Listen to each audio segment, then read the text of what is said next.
All right, from the Kenyatta University television studios tonight, the 26th day of October.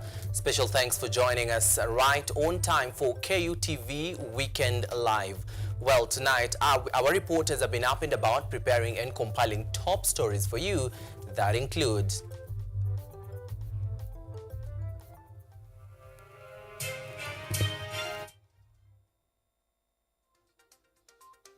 coming up tonight, over 1.5 million students set to transition to grade 9 under the competency-based curriculum faces a looming shortage of teachers and classes come next year. And university students across the country called on to give reviews on the university funding model during upcoming town hall meetings, Higher Education PS announces. Plus, government announces plans to exclude hospitals with fraudulent NHIF claims from the new Social Health Authority program.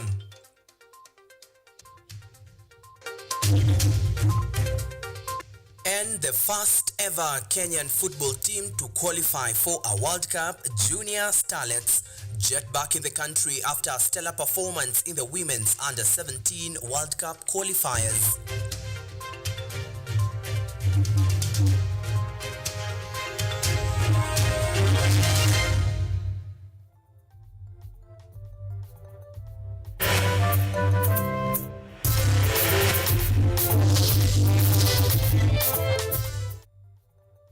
This is Weekend Live with Theo Macharia.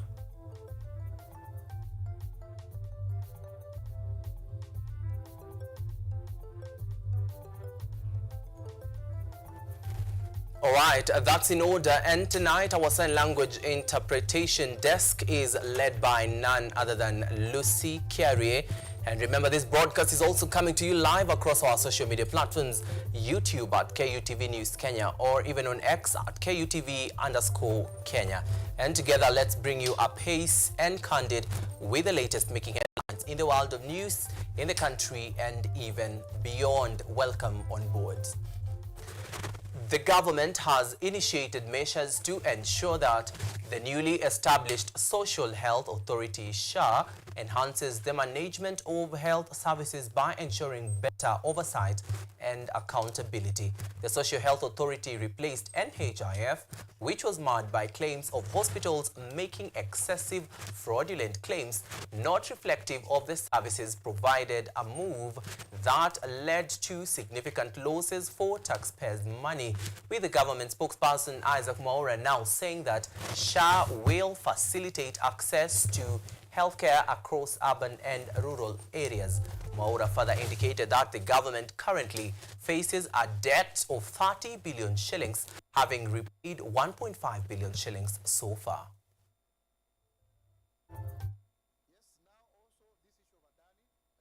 We are partnering as a government both at JKIA but also in terms of energy so that we can reduce these power outages. The Adani energy deal represents a significant milestone in Kenya's mission to secure reliable and affordable energy. This strategic partnership between Adani Group Holdings and the Kenya Electricity Transformation Company, KETRACO, leverages public-private collaboration to support the establishment of a 35-megawatt geothermal power plant in Menengai, Nakuru County. Economic growth and industrialization through the project will ensure that the government will harness Kenya's vast geothermal potential in order to drive economic growth and industrialization across towns such as Nanyuki, Meru, and Nyeri. Of course, this project is being financed at a cost of about 95 billion from the Adani Group, Adani Energy, and will be fully funded by the private sector, sparing taxpayers from additional financial burden. The government will pay investors via negotiated willing charge, ensuring transparency and sustainability in energy expenditure. It will also ensure that there is job creation and capacity building in order to ensure that we have local capacity in renewable energy production and transmission. And these are the projects that align with our goal of expanding. University students have been urged to give their views regarding the new higher education funding model when the committee established by President William Ruto to review it begins public participation. The call was made by the Principal Secretary of Higher Education and Research, Dr. Beatrice Inyangala, during Machakos University 9th graduation ceremony. Emmanuel Kutosi continues. Speaking during Machakos University 9th graduation ceremony, Principal Secretary Higher Education and Research, Dr. Beatrice Inyangala, who represented the Cabinet Secretary, says the committee set up by President William Ruto will soon be conducting town hall meetings for public participation on the new model and welcome students to give their views. Of course, there's the issue of the new funding model, which many of you have expressed some concerns, and you're aware that our President, His Excellency Dr. William Samoei Ruto, appointed a national committee. And this committee is reviewing the model so that it serves you. It meets families and students at their level of need. She says the government was committed to making university funding better to ensure no deserving student was left out in their allocations. The High Court suspended the model in an urgent case which cited discrimination, with submissions expected to begin on the 16th of December. The aim really is to open access for all students, irrespective of their socio-economic backgrounds, to any program, irrespective of its choice. We shall be moving around to collect your views. Please feel free to attend the town halls and share your views so that you can help us to serve you better. The funding model has proven problematic to most students, with the Ministry of Education revealing that out of 138,535 placed in public universities, only 75,000 students have managed to pay the required fees for their respective bands. At least 11,132 students have since appealed their banding, and the review of the cases is expected to commence in December. The county government of Machakos is committed to collaborating with Machakos University to enhance educational standards and support students' welfare. Together, we can create a safe and nurturing environment for our students. While addressing the congregation at the graduation ceremony that witnessed a total of 1,400 graduates awarded with their respective degrees, diplomas and certificates, Machakos County Governor Wavinya Ndeti said her government was committed to support students' welfare. We're very honored that we've hosted the governor, Honorable Wavinya Ndeti. I recently met with her, and I reminded her that there is a university in Machakos County, and we reached out to her to join us, and I was delighted when she accepted the invitation to be here this morning. But besides that, she's been a very, very supportive governor to this university.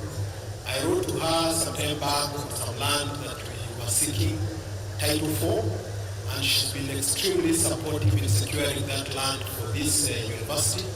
And that land will enable us to enhance our student accommodation. The government has since appointed a national working committee chaired by Professor Japheth Ntiba, tasked with resolving the issues raised on the model that categorizes students into 5 bands. Students from vulnerable and extremely needy households receive full funding. Von Kemuma, KUTV. All right, and that story was produced by Emmanuel Kutosi and voiced by Von Kemuma. Let's now proceed where come next year, the CBC Grade 8 transition to Grade 9 is expected to take place, but even as a competence-based curriculum seeks milestone, education stakeholders including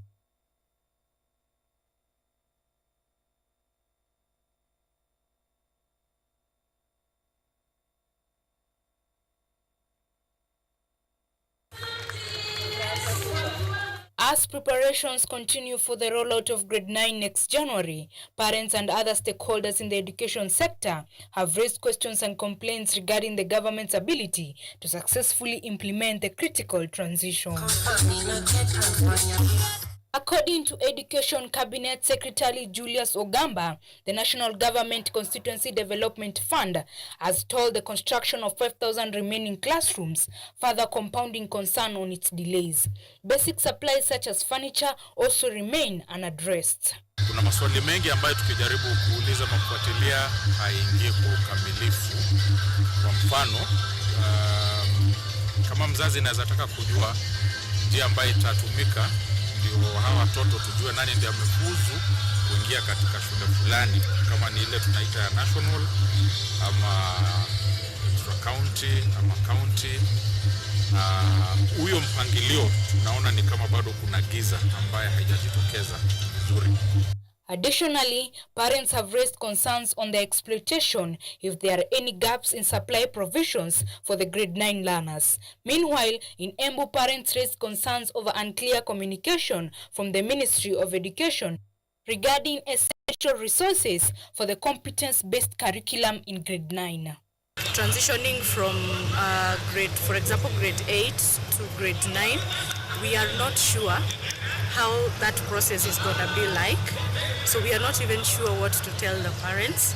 So our prayer would be that the government would be more forthcoming with information so that it's very clear even when we are communicating to the parents as to what they would expect of their children.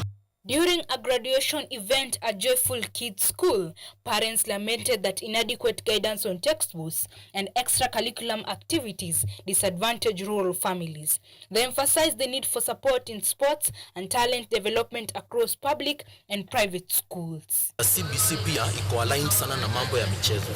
Tungeomba pia serikali through the Ministry of Education pamoja na Ministry of Sports waweze kushirikiana pamoja tuweze kusupport watoto wetu kwa various sports. Kama sasa timu yetu ya wasichana iliweza kwenda hadi kwa World Cup ya ladies ya under 17, na ni jambo mzuri ambayo serikali ingetilia maanani ama kushikilia kwa nguvu ili michezo iendelee kupaa na kuweza kusaidia watoto wetu kuendelea mbele. Despite efforts to meet demands, the government faces skepticism from parents and stakeholders, with only 3 months left and concerns mounting over a potential chaotic start for grade 9. Triple punches, taekwondo. Diana Nashipai, Kutv. All right, we apologize for that short technical glitch on the side of sound, but my director tells me it has been fixed. Let's now proceed where environmental activists in Nyandarua County are now calling on the county government to establish solid strategies to tackle the chronic issue of indiscriminate waste disposal. According to these activists, many business and residential areas in the county lack adequate waste management infrastructure, posing a risk to the health of local communities. Speaking during a cleanup exercise at Kasuku and Oljororok trading centers, Mr. Thomas Nderi, to the Chief Executive Officer of Copicad, a community-based environmental organization, stated that communities residing near business centers and rivers are at risk of contracting waterborne diseases. He explains that waste pollution flows into running water, reaching nearby rivers where communities collect water for household use. Tuko nazo zile zimebaki katika miji, unapata ya kwamba hiyo taka ikiteremka katika siingia kwa mito yetu, sinaenda sinaharibu mito, ukapata maji safi ambayo ni ya kunywa, tuna shida naye. Uchafu imezidi, lakini uchafu juu tunapoangalia sana sana katika sehemu nyingine kama pale kwa show kuna garbage, tunastahili tupewe ile garbage, kwa sababu sasa kama ingekuwa hapo watu wangekunja wanawekelea vitu vyao hapo, lakini hatuwezi tukapata juu kata county inaonekana kuna mahali wamelala.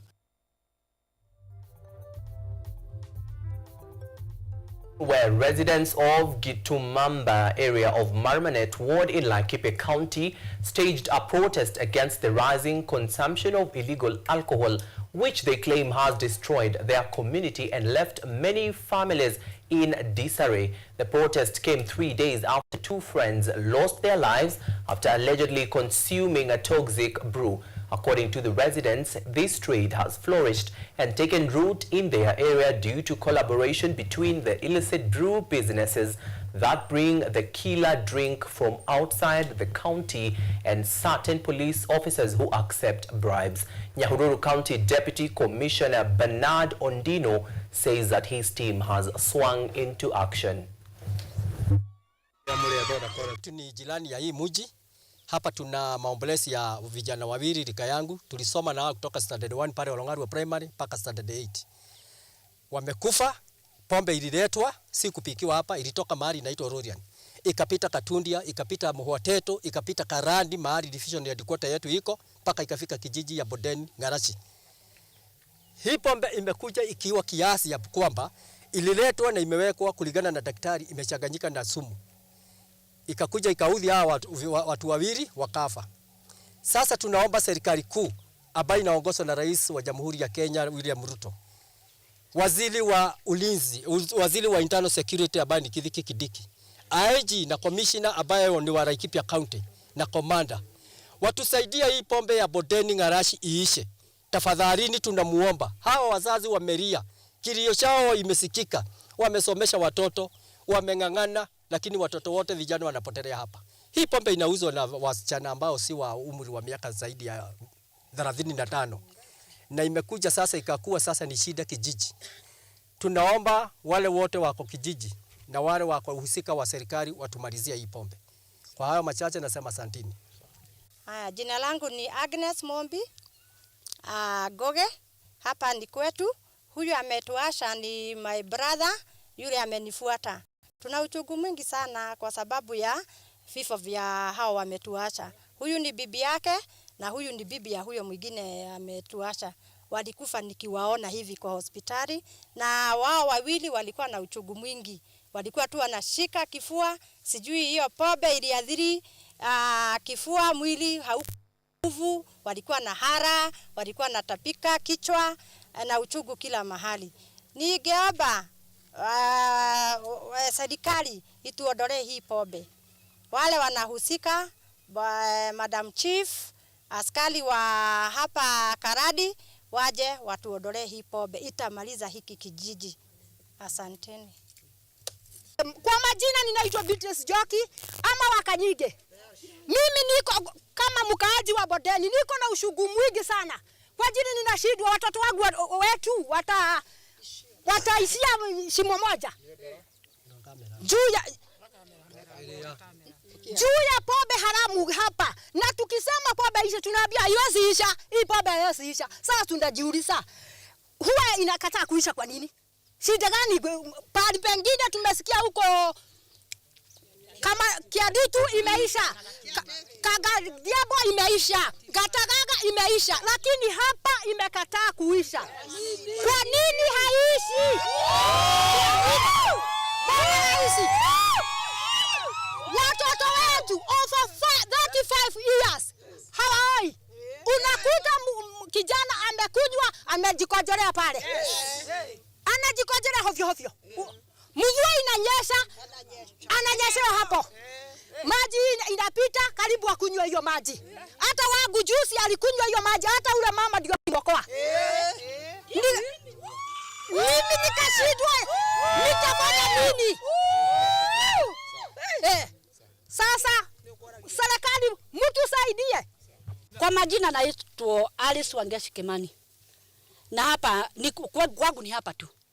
Mimi niko na uchungu sana kwa vile hii kitendo imetendeka hapa. Kijana ya hapa na ya pale. Na wangu alikuwa na siku 2 akiwa amelala, hata hospitali nimpeleka Friday. Na alikuwa hata hakuji maobolezo. Alikuwa anatafika kuhara kishwa. Na sasa alitafika sijui ni kitu gani alitafika. Makubro itoe maha na gateka nezu mkaniki. Hiyo kitu sijui ni nini alitapika. Sijui ni nini alitapika. Ni poison hiyo poison. Kwa sababu alikuwa anasema ati anasikia harufu mbaya ikitoka kwa tumbo inatoka nje. Sasa akaniambia sasa mimi nikukufa, mimi nafanya nini? Mimi nakufa. Wakati hiyo kwa sababu ya kumpea maji na uji, akatafika. Alitafika hiyo kitu hata siwezi kueleza ni nini. Kwa beshen. Ungetaka serikali ni pombe sumu. Mimi ningetaka serikali watusaidie. Wamaliza hii pombe kwa sababu vijana wetu wataisha. Wabadeni. Juzi kuna kijana alikufa kwa pombe akawekwa kwa shimo. Kuna mwingine alikufa akawekwa karibu kwa madhaje. Na wakiwa wamebeba pombe hii takeaway ya kwenda kunywa nyumbani, wakikuja kitu ya kwanza ni kuchukua pombe ili waondoe nini? Exhibit. Kwa hivyo tunaomba tukiwa tumenyenyekea serikali waondoe hii pombe hapa. All right, and 23 minutes past the top of the hour, time for us to take our first short commercial breather right here on KUTV Weekend Live. See you on the other side with more top stories. Don't go too far. Keep interacting with us on our social media platforms. YouTube at KUTV News Kenya, X at KUTV_Kenya. See you on the other side.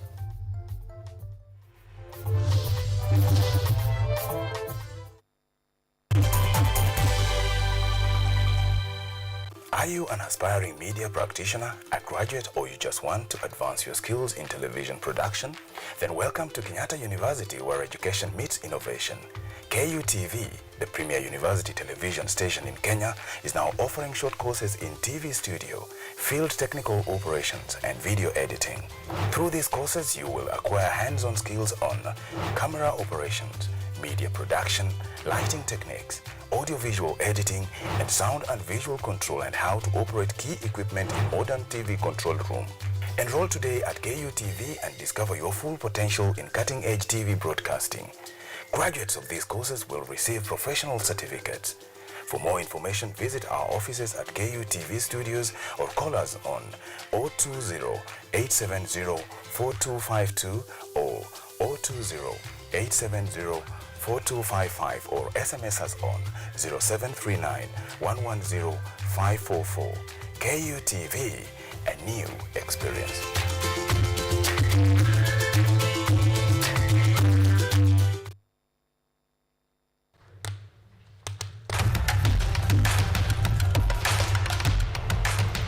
Access to knowledge, solution to unanswered questions.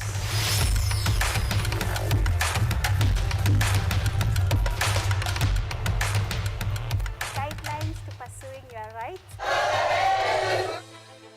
and repossessing your property, intellectual or material. This and more, only on Law Matters.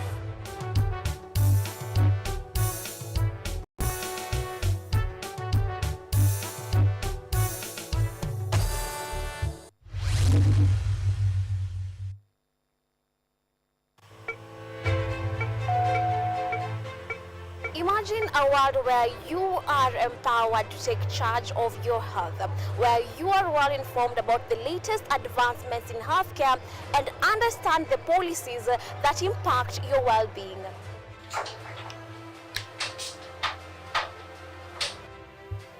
Get ready to take charge of matters your health as we bring you a blend of weekly health features that engage professionals from across various medical fields. When do you decide as a patient, do I need to go see the doctor?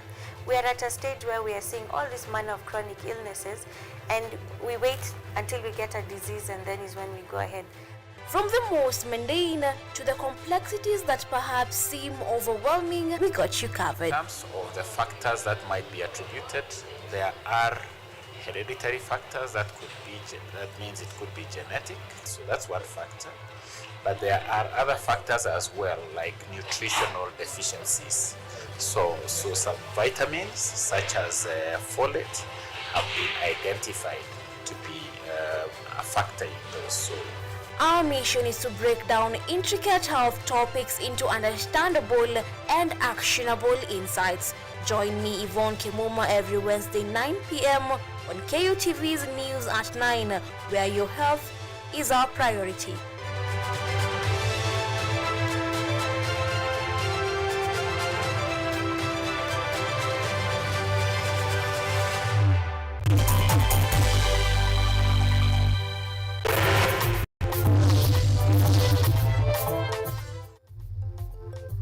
You are watching Weekend Live with Theo Macharia.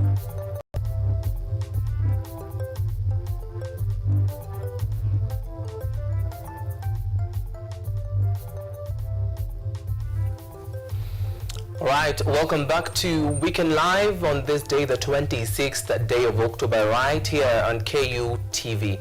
Let's now proceed where residents of Budalangi in Busia County now lamenting over the move to increase fisheries storage fee by a whopping 1,800 shillings. The new prices now stand at 2,000 shillings, up from 200 shillings. Busia woman representative has condemned the hike, saying that the changes, if necessary, should have been made gradually. This and more stories in today's county report.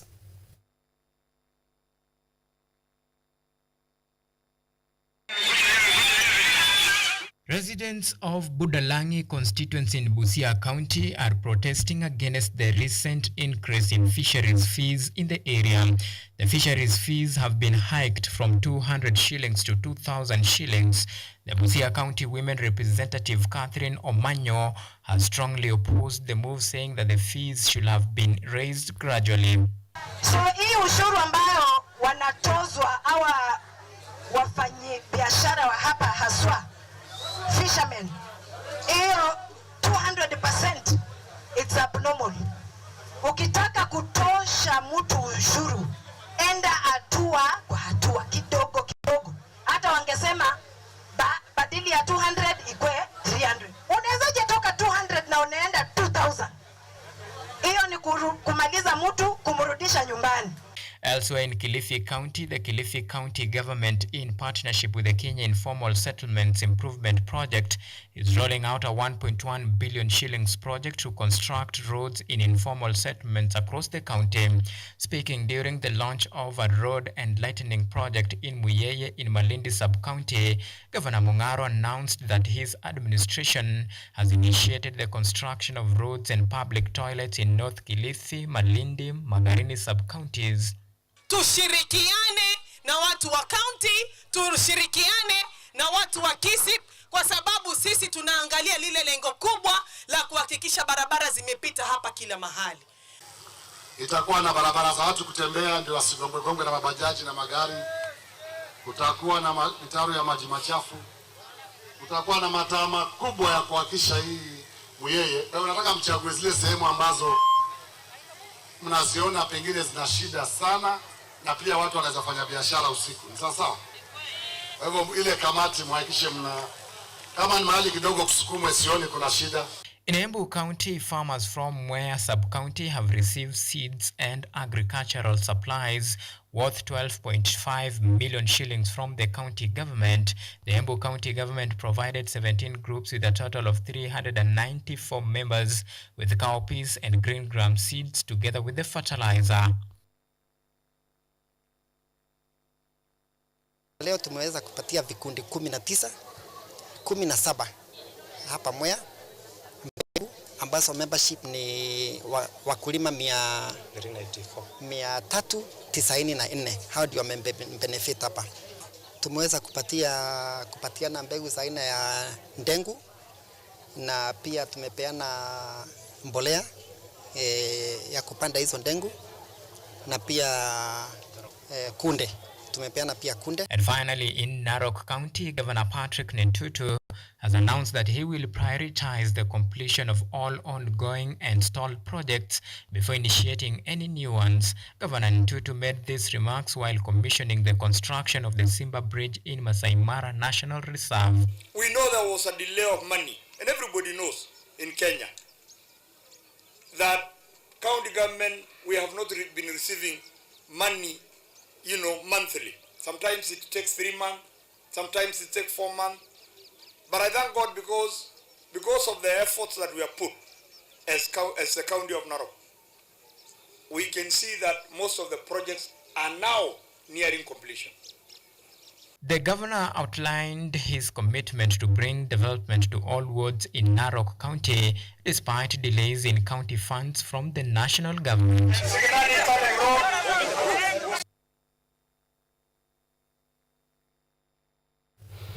All right, let's now shift borders to Ivory Coast, where health officials in Ivory Coast say there have been 6 cases of polio reported in the country in 2023 and 1 so far this year. It doesn't seem like many, but any polio cases are cause for concern among health officials trying to completely eradicate the disease. VOA's Yasin Theo reports from Abidjan in this story narrated by Anthony Labroto.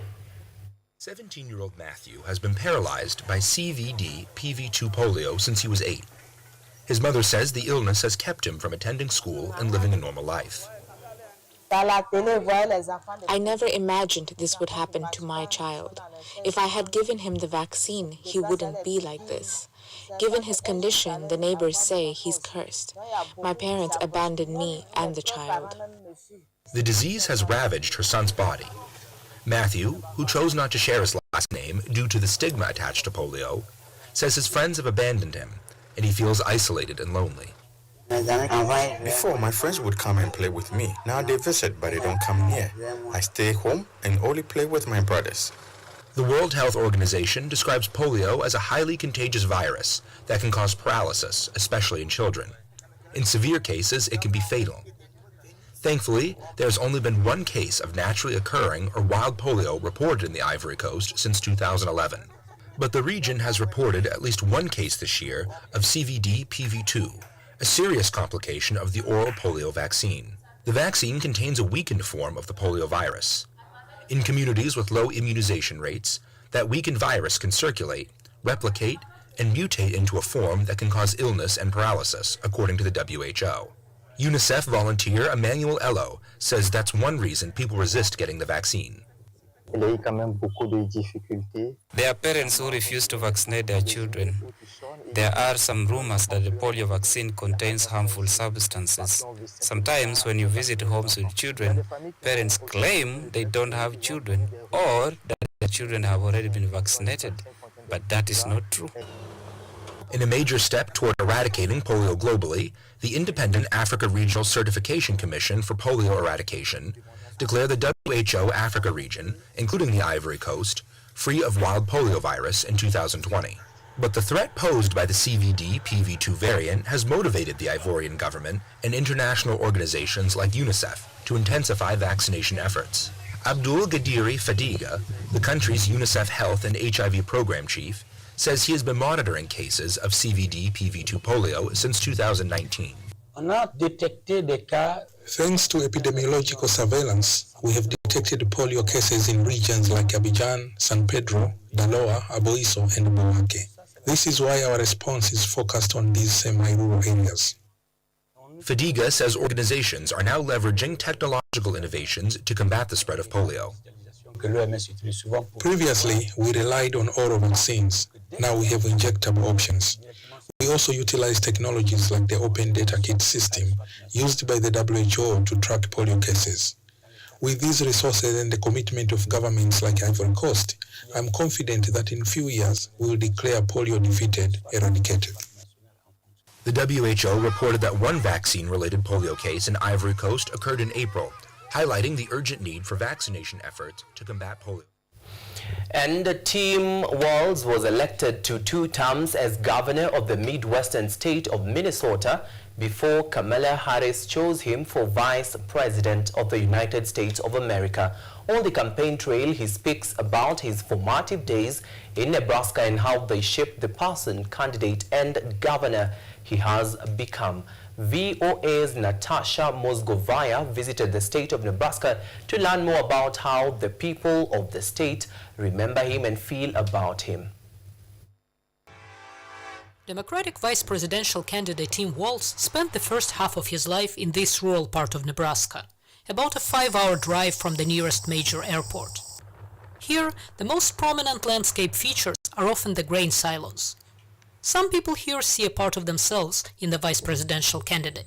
When I see him on TV, he does not remind me of a politician. He reminds me of what would be my favorite teacher in school, because he's really invested in his community and his students, and he really has a high moral compass and good moral values. Walls was born in West Point, Nebraska, and spent his childhood in Valentine, population 2,600, not exactly known for its political heavy hitters. We followed Tim's career, I guess, a little bit at a distance. This step, we probably didn't see this one coming. When Walls was a teenager, his father's lung cancer diagnosis prompted the family to move 160 kilometers to the north, closer to the extended family. I grew up in Butte, Nebraska, a town of 400 people. I had 24 kids in my high school class. Walls's family members still live in the area. His uncle, retired farmer Jerome Raymond, says he plans to vote for his nephew, but adds that he is a bit worried the small-town kid he remembers is too kind to confront the big world's challenges. He was just your average kid. I mean, he was a good guy. Loved sports. Tim isn't going to be tough enough for Putin. It concerns me. Growing up in the rural Midwest, Walls became an avid fisherman and hunter, not shy about his love of guns. Walls's camouflage hat was embraced by the dirt road Democrats. Camouflage hunting represents Nebraska, I guess, and we're just taking it back for this ticket. Following in the footsteps of his father, a Korean War veteran, Walls joined the National Guard at age 17, serving for 24 years.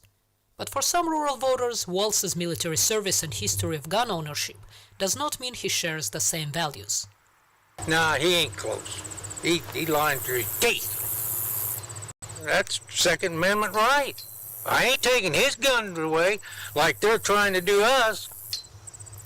Walls also supports abortion rights, which puts him at odds with many in conservative Nebraska, where some churches have memorials for the unborn, and the landscape is dotted with anti-abortion signs. The most important issue for me has always been pro-life. Whoever is pro-life is who I vote for. He won't get my vote. Walls received his education degree from Chadron State College, in a town where former President Donald Trump seems to be popular. The college administration recently had to take down his campaign flag after someone hoisted it next to the US flag on campus. Chadron resident Miles Bennon says Tim Walz's local roots do not necessarily translate to support. There's a lot of families who don't talk about politics very much because there's a lot of disagreements, and I think that there's a lot of people who are comforted by him, but that may not change the way they vote. Some here say that Walz has given rural Nebraska its 15 minutes of fame. But alright, just allow us to take this second, a short commercial breather right here on KUTV Weekend Live before we come back with sports stories. See you on the other side after just some few seconds for sports stories. Keep it KUTV.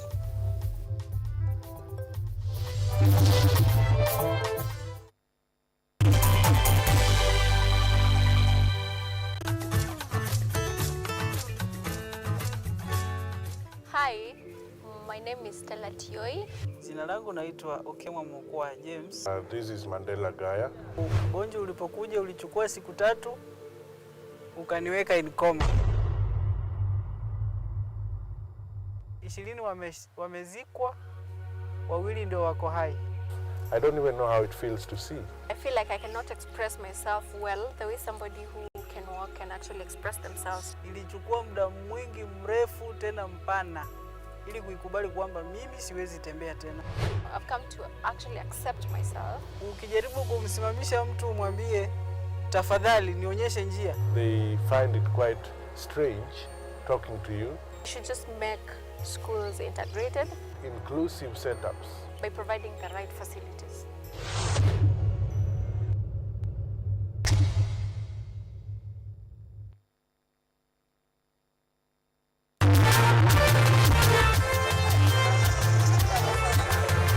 Ni nguzo na uso wa jamii. Kupanda shuka, akawa tuzo. Ukakamavu wake, ukatii na kumfanya mwenye bidii. Kwa machozi na makeke, akabaini jinsi ya kuweni. Huyu ni mwanamke ngangari, kwa jinsi alivyo ng'ari-ng'ari. Mimi ni mwanamke mwake. Usikose kutazama kipindi cha mwanamke mwake, nami Caroline Kibwe.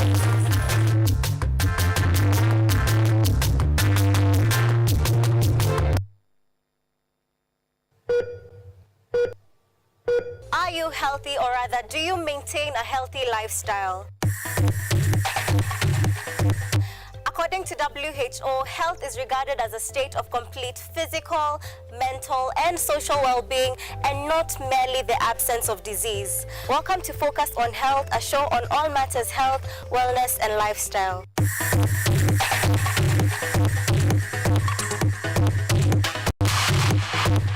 On this show, we cover a wide variety of topics, inclusive of, but not limited to, dental, optical, mental, reproductive health, and so much more.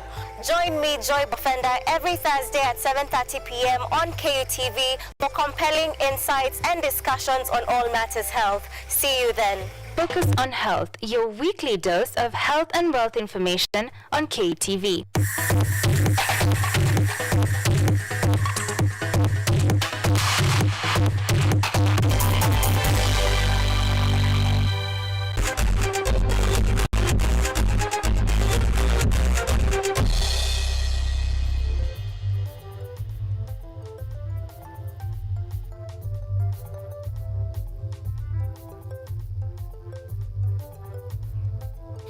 All right, welcome back to KUTV Weekend Live. Let's get sporty. Kenya under 17's women football team, that is the Junior Starlets, jetted back in the country today after their first ever outing to the World Cup tournament in the Dominican Republic. Kenya's tournament began with a 2-0 loss to England on Friday morning, followed by a 3-0 defeat to North Korea on Sunday night before the victory over Mexico in their final Group C match. The results meant Kenya and Mexico were eliminated, but despite the elimination, the Junior Starlets made history by becoming the first ever Kenyan football team to qualify for a World Cup, a landmark achievement for the nation's football development.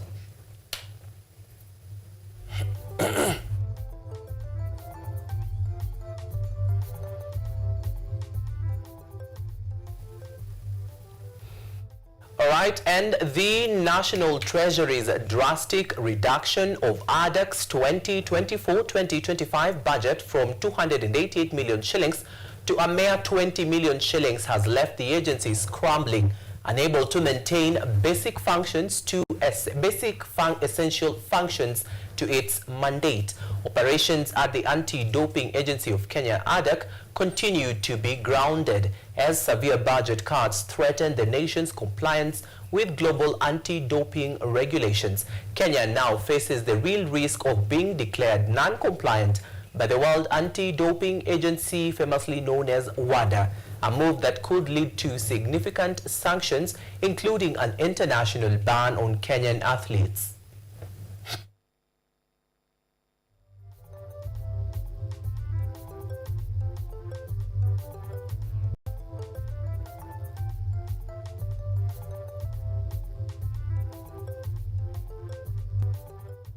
And AFC Leopards chairman Dan Shikanda has officially launched his bid to clinch the Nairobi National Executive Committee member seat in the upcoming FKF elections.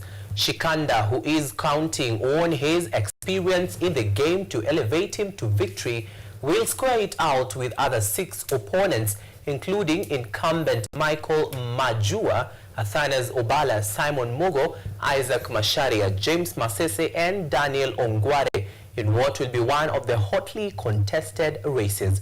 The former Gor Mahia and AFC Leopards player is in his second and final term as Leopards chairman.